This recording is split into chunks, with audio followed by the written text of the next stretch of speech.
So I thought I'd pull out a little bit from the Glen Turrets just for some variation today. This is a field which last year was full of was it barley, was it? Yes. Yes, in 2021 I remember standing over here and I should put a picture of me up, of me standing in these fields in the barley after it's been harvested. Yes, I'm out on the Monzie Road and it's a very beautiful road. I like it. I like the Vale of Monzie. It's very scenic. It's very peaceful, apart from low vibrational drivers when they come along. Yes, I very much like this whole avenue, which I mentioned many times that I ran so often. Great memories of running on my own on this road. It's a very difficult road to run, undulating, gentle inclines and steep inclines, and yes, I was very good at running.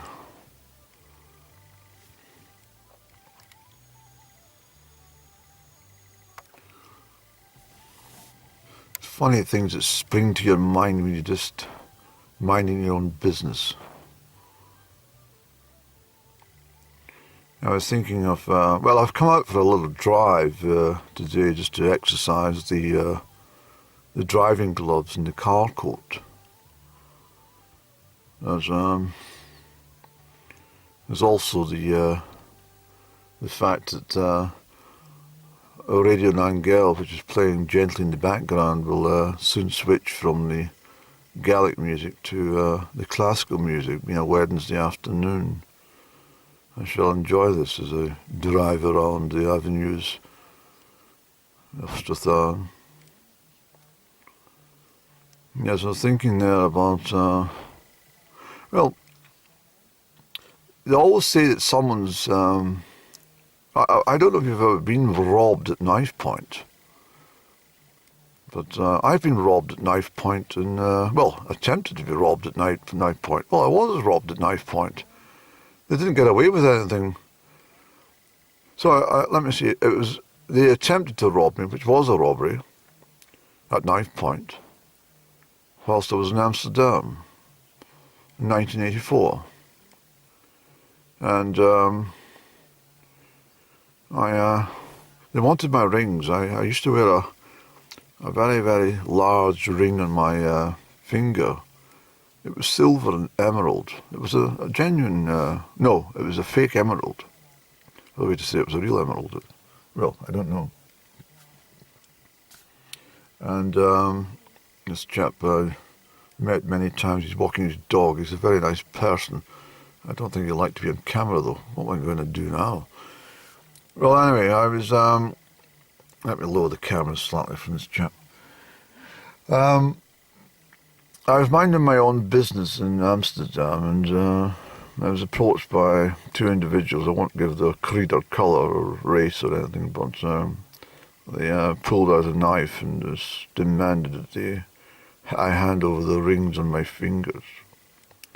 And at first I was going to say no, fuck off, but I thought, well, that knife looks rather sharp and it could do some damage. So I thought, is it worth it? I said, well, bear with me, please, and would you like my wallet as well? No, I didn't say that to them. But I said, bear with me, I'll just get it off for you. And as I attempted to take the ring off, they obviously thought, well, this is the easiest fucking robbery we've ever been involved in. He's obliging without me having to poke this sharp object into his chin.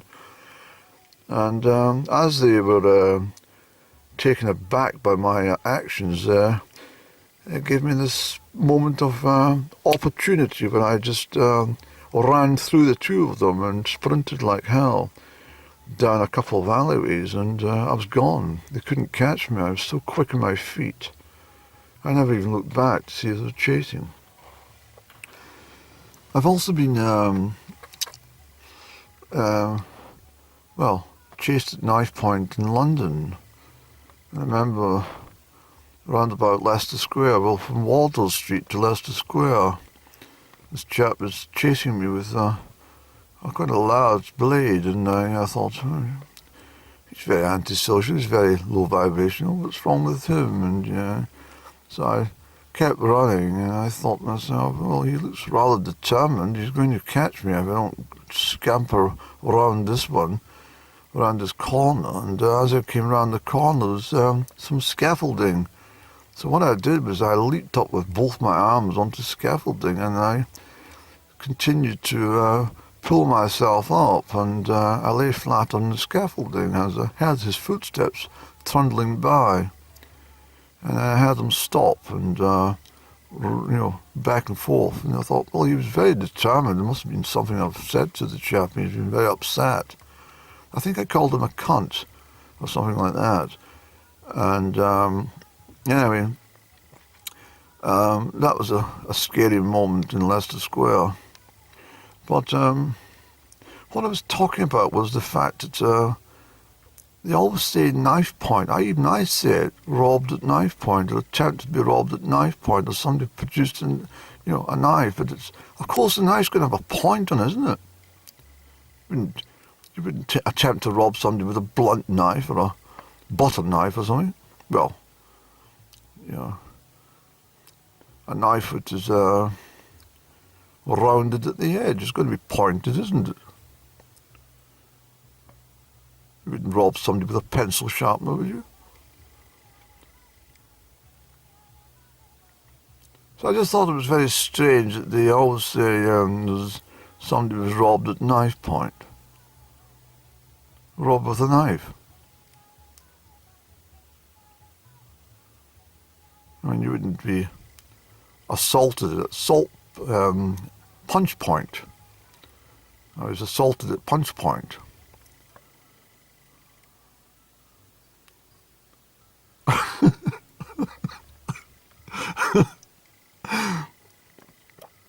It is stupid when you think about it. Really, when you do consider knife point. I was robbed at knife point. I was robbed the opposite way around. I was robbed with the handle facing me. They were holding the point against them. Cut themselves in the process. It's amazing the things that go through your head when you're listening to Gaelic music, isn't it? It's even worse when you start listening to classical. But it's good for the brain. It brings things into your imagination. Well, it's not so much imagination. These are true stories I'm telling you today about everything. Even up and down.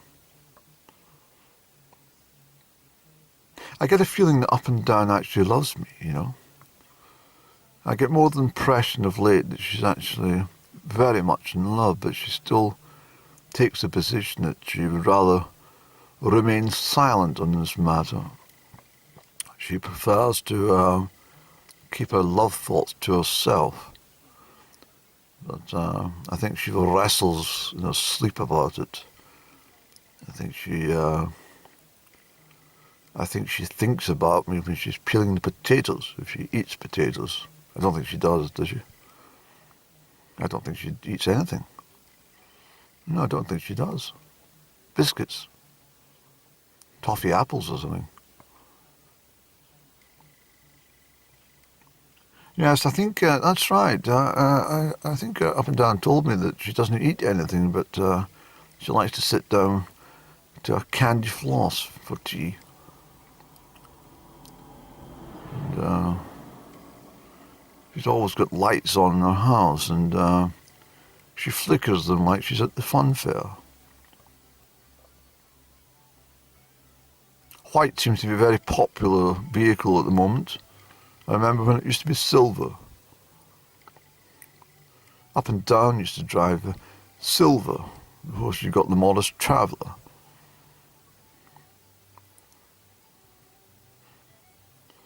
I would like to see her driving the Range Rover, though. sweeping up the driveway onto the gravel base outside our property with a chiffon scarf dangling around her cashmere top. Lower camera. Very, very low vibrational person he was. I could see with his stupid hat he was wearing. Why did they wear these, what they call them, beanie hats? They look fucking ridiculous. It's again, they don't wear it because it's something, because his friends are probably wearing one, or he saw it in a magazine or something, or he's watching television and he thinks, well, this must be what we must have to wear at the moment. Same as these fucking idiots that wear these trousers that come fucking halfway down their arse. You know, these teenagers, I don't know, there was some sort of fashion where they couldn't get the trousers to fit them. They were halfway down the fucking bottom, and they were like really tight as well. They were ridiculous. It was almost like the designers of the fashion said, look, what can we really take the piss? Something really stupid that makes them look fucking idiotic. I know. Why don't we make denims which don't fit? They can't sell those. Yes, we can. They're fucking stupid. They'll wear them. What? Are you sure? Yes, let's make them that don't fit around the waist, that they've got a fucking halfway fucking down their arse, and they're so tight they can't hardly get them on.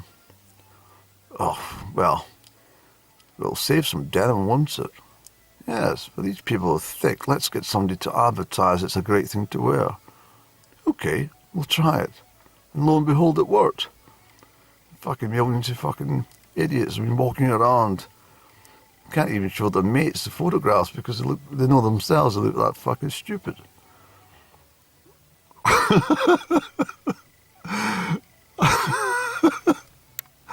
Look at the crows. Honestly, beanie hats and fucking trousers that don't fit their fucking body, and what else can we slag them with? £200 trainers. Yeah, that's another fucking shocker. Idiots. Complete idiots. Yeah, so that low vibrational driver that passed, he had a beanie hat on that was too big for him. He looked fucking stupid. But he probably thought he looked pretty cool. I'm sorry to slag people, but they are worth slagging. If they want to dress, like idiots, then they deserve to be slagged for the idiots that they are. I'm not normally negative. I just like saying what's the truth. Come on, let's get the classical music on. What time is it? It's up and down bonnet. 15:38.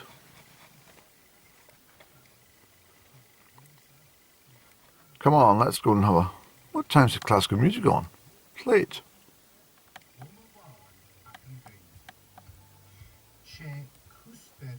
Yeah, dude, it's not until 4 o'clock now. Surely. What day is this? Oh my goodness.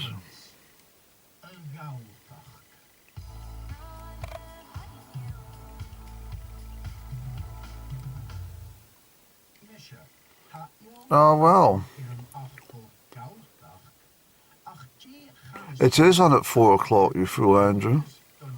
Why did you think it was on at 3:30? Come on, sir, get a wake-up call in your brain. You remember recently I was talking about this time of year is a great time for, treasure finds. Well, look.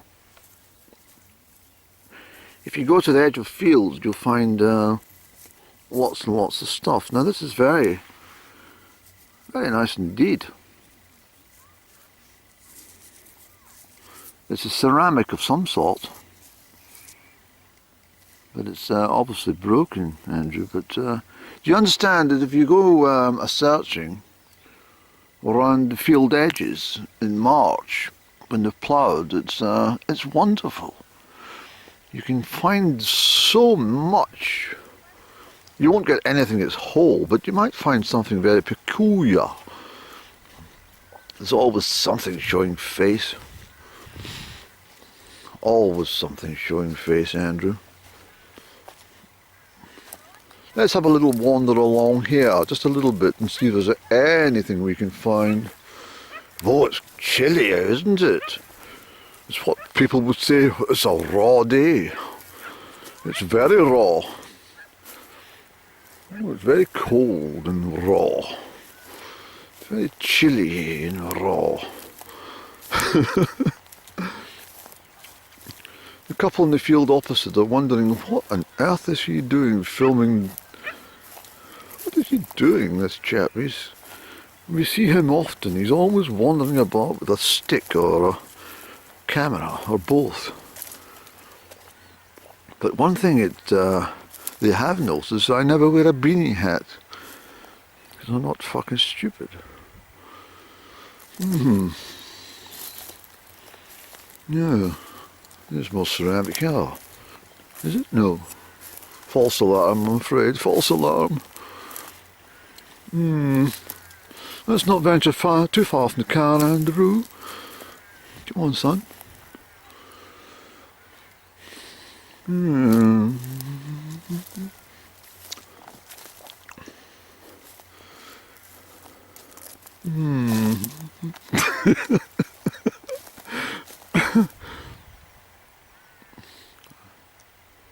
I love fields, I really do. Thank you to all the farmers who have catered for my needs and held stubble back until the spring and allowed the ploughing to take place at its normal time. When the peeweeps, the lapwings are all fluttering around behind the tractor, and the seagulls and the crows all dying for a nibble, and the pigeons come down too, and they'll get some feed from the ground. It's wonderful to be about, isn't it? I love being out and about. Up and Down would like to be out and about, but she never is. She's a recluse. She's a hermit. She's lying in a bed, wiping her eyes, free of tears. Where is my lovely Andy? I do miss him so much. I miss Andy so much. Oh. Well, we've had a little gaze about. There's not much ceramics on this particular patch. I know why. It's because it's not the place that anyone really would walk upon. But if you go down by the river edges where the floodplain is, you will find lots and lots and lots, because obviously things are carried away from the stream and deposited at higher levels, and then they eventually get ploughed into the ground, and then they resurface several years later as they make their way to the surface like moles. Come on, Andrew, it's rather chilly. It is chilly today. I think we will get into the car.